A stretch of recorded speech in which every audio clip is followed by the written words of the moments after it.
Shalom, perkenalkan nama saya Deliciana Siswao. Saya mahasiswi semester 4 kelas L dengan NIM 01/2019-0415. Tujuan dari pembuatan video ini ialah untuk melengkapi nilai UAS proposal mata kuliah penelitian karya ilmiah.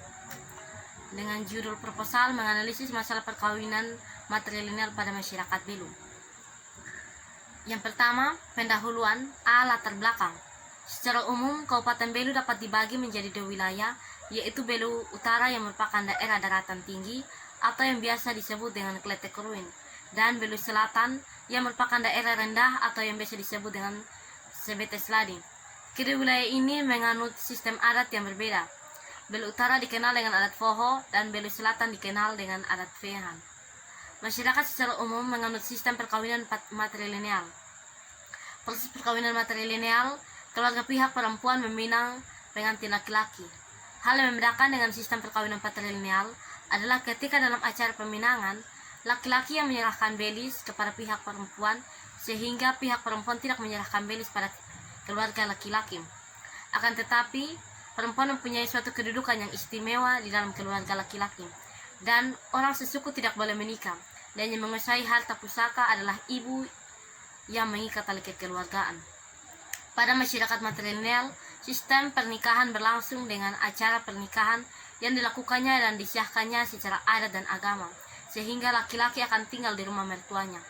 Proses perkawinan ini dikenal dengan kawin masuk. Apabila suami istri tersebut mempunyai keturunan, maka anak-anak mereka mengikuti garis keturunan perempuan. Hal tersebut berjalan sesuai dengan sistem perkawinan yang berjalan pada masyarakat Mailera Belu hingga saat ini. Berdasarkan masalah yang peneliti gambarkan pada latar belakang di atas, sehingga peneliti sangat tertarik dan mau menganalisis terkait masalah perkawinan matrilineal yang berlangsung di Kampung Nailera, Kabupaten Belu, Nusa Tenggara Timur. Bagian B, rumusan masalah. Yang A, mengapa sehingga masyarakat Belu harus melaksanakan perkawinan matrilineal? B, apa sajakah faktor-faktor yang mempengaruhi masyarakat Belu dengan menerapkan sistem matrilineal? C, bagaimana tahapan-tahapan yang dilakukan dalam perkawinan matrilineal? Dan D, apakah perkawinan matrilineal tidak bertentangan dengan ajaran Alkitab dan ajaran yang telah kita pelajari? Tujuan dari penelitian yang pertama, untuk mengetahui mengapa sehingga masyarakat Belu harus melaksanakan perkawinan matrilineal. Yang kedua, untuk mengetahui faktor-faktor yang mempengaruhi masyarakat Belu dengan menerapkan sistem perkawinan matrilineal. C, untuk mengetahui tahapan-tahapan yang dilakukan dalam perkawinan matrilineal. D, untuk mengetahui apakah perkawinan matrilineal tidak bertentangan dengan ajaran Alkitab dan ajaran yang telah kita pelajari. Manfaat dari penelitian yang pertama. D, manfaat penelitian. Manfaat yang diharapkan dalam penelitian ini adalah manfaat teoritis.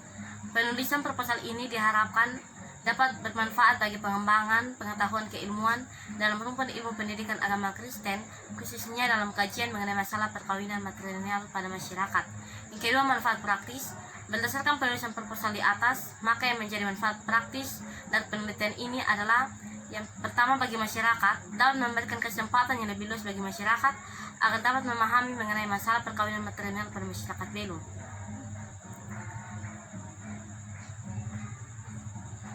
B, bagi pendidikan agama Kristen, hasil dari penulisan proposal ini diharapkan dapat menjadi masukan bagi satuan lembaga pendidikan agama Kristen untuk memaksimalkan perannya terutama dalam masalah perkawinan matrilineal dalam kehidupan masyarakat. Bab 2, kajian teori. A, pengertian matrilineal. Matrilineal adalah salah satu adat masyarakat yang mengatur alur keturunan berasal dari pihak ibu. Kata ini sering disamakan dengan martikat atau martiarki, meskipun pada dasarnya artinya berbeda. Matrilineal berasal dari dua kata bahasa Latin, yaitu mater yang berarti ibu dan lineal yang berarti garis. Jadi matrilineal berarti mengikuti garis keturunan yang ditarik dari pihak ibu. Sementara itu, matriarkat berasal dari dua kata bahasa Yunani, yaitu mother yang berarti ibu dan archeion yang berarti memerintah. Jadi matriarki berarti kekuasaan berada di tangan ibu atau pihak perempuan. Dalam adat matrilineal, anak menghubungkan diri dengan ibunya berdasarkan garis keturunan perempuan. Sistem kekerabatan ini, anak juga menghubungkan diri dengan kekerabatan ibu berdasarkan garis keturunan perempuan secara unilater. Dalam masyarakat yang susunannya matrilineal, keturunan merupakan garis ibu dipandang sangat penting, sehingga menimbulkan hubungan pergaulan kekeluargaan yang jauh lebih rapat dan meresap di antara para warga yang seketurunan menurut garis ibu, yang menyebabkan tumbuhnya konsekuensi yang lebih besar daripada garis keturunan bapak. B. Pengertian masyarakat umum adat matrilineal. Di seluruh wilayah Indonesia, pada tingkatan masyarakat terdapat pergaulan hidup dan golongan-golongan yang bertingkah laku sebagai kesatuan terhadap dunia, lahir dan batin. Golongan-golongan itu mempunyai tata-tata susunan yang tetap dan kekal, dan orang-orang dalam golongan itu masing-masing mengalami kehidupannya dalam golongan sebagai hal yang sewajarnya, hal menurut kodrat alam. Tidak ada seorang dari mereka yang mempunyai pikiran akan kemungkinan pembubaran golongan itu. Golongan ini mempunyai pengurusan sendiri, harta benda sendiri. Golongan-golongan demikianlah yang bersifat persekutuan hukum. Masyarakat adat yang ada di Indonesia memeluk agama yang berbeda-beda, bersuku-suku, kepercayaan yang berbeda-beda, sehingga bentuk kekeluargaan maupun kekerabatan yang berbeda-beda pula. Salah satu sistem itu adalah sistem matrilineal, yaitu sistem yang anggota masyarakat tersebut menarik garis keturunan ke atas melalui ibu dari ibu terus ke atas sehingga dijumpai seorang perempuan sebagai moyangnya. Akibat hukum yang timbul adalah semua keluarga adalah keluarga ibu. Anak-anak adalah masuk keluarga ibu serta mewarisi dari keluarga ibu. Suami atau bapak tidak masuk dalam keluarga ibu atau tidak masuk dalam keluarga istri. Dapat dikatakan bahwa sistem kekeluargaan yang ditarik dari pihak ibu ini, kedudukan wanita lebih menonjol daripada pria dalam pewarisan. Contohnya dari masyarakat hukum adat ini antara lain yaitu masyarakat Naileram. Pada dasarnya dalam susunan kekerabatan, masyarakat adat yang mempertahankan garis keibuan atau matrilineal yang berhak menjadi ahli waris adalah anak-anak wanita, sedangkan anak-anak pria bukan ahli waris. Kedudukan anak-anak wanita sebagai ahli waris dalam susunan matrilineal berbeda daripada kedudukan anak-anak pria sebagai ahli waris dalam susunan patrilineal. Dalam susunan patrilineal, kedudukan anak-anak laki-laki sebagai dikaitkan terhar bersifat, yaitu berdasarkan tata hukum bapak, yang berarti segala sesuatu yang dikuasai oleh kebapakan. Sedangkan dalam susunan matrilineal, kedudukan anak wanita sebagai ahli waris yang bersifat segala sesuatunya dikuasai oleh kelompok keibuan. C. Harta warisan. Pengertian harta warisan adalah semua harta kekayaan, berwujud maupun tidak berwujud, yang ditinggalkan pewaris kepada ahli warisnya. Wujud harta pustaka yang dapat dibagi ialah harta warisan yang punya nilai-nilai religius, dan harta pusaka yang tidak dapat dibagi yaitu harta warisan yang tidak mempunyai nilai magis religius seperti sawah, rumah, dan lain-lain. Adapun penetapan harta kekayaan semasa pewaris masih hidup dapat berupa pemberian lepas dari pewaris kepada ahli waris. Sebagai contoh, pewaris dengan dasar tulus ikhlas memberikan kepada anak atau istri atau anak angkat sewaktu mereka masih hidup berkumpul. Pemberian ini bersifat mutlak dan tidak dapat diganggu-gugat oleh ahli waris atau hibah.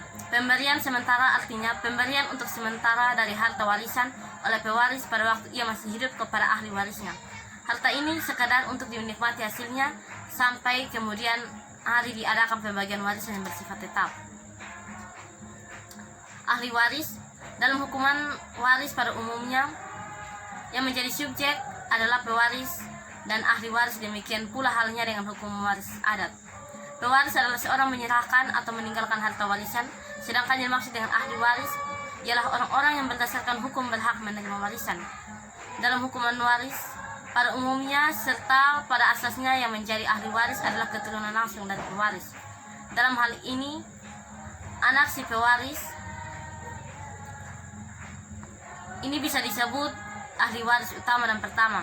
Selanjutnya, siapa yang dapat menjadi pewaris dan ahli waris dalam hukum waris adat sangat tergantung dari sistem kekeluargaan yang dianut. Apakah sistem patrilineal, parental atau bilateral, ataukah sistem kewarisan kolektif maupun mayorat.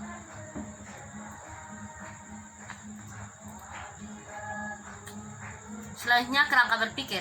Matrilineal adalah salah satu adat masyarakat yang mengatur alur keturunan berasal dari pihak ibu. Kata ini sering disamakan dengan keturunan matriark atau matriarki. Meskipun pada dasarnya artinya berbeda, matrilineal berasal dari dua kata bahasa Latin yaitu mater yang berarti ibu dan lineal yang berarti garis. Jadi matrilineal berarti mengikuti garis keturunan yang ditarik dari pihak ibu. Sementara itu, matriark berasal dari dua kata bahasa Yunani yaitu mater yang berarti ibu dan ersein yang berarti memerintah. Jadi matriarki berarti kekuasaan berada di tangan ibu atau pihak perempuan. Dalam adat matrilineal, anak menghubungkan diri dengan ibunya.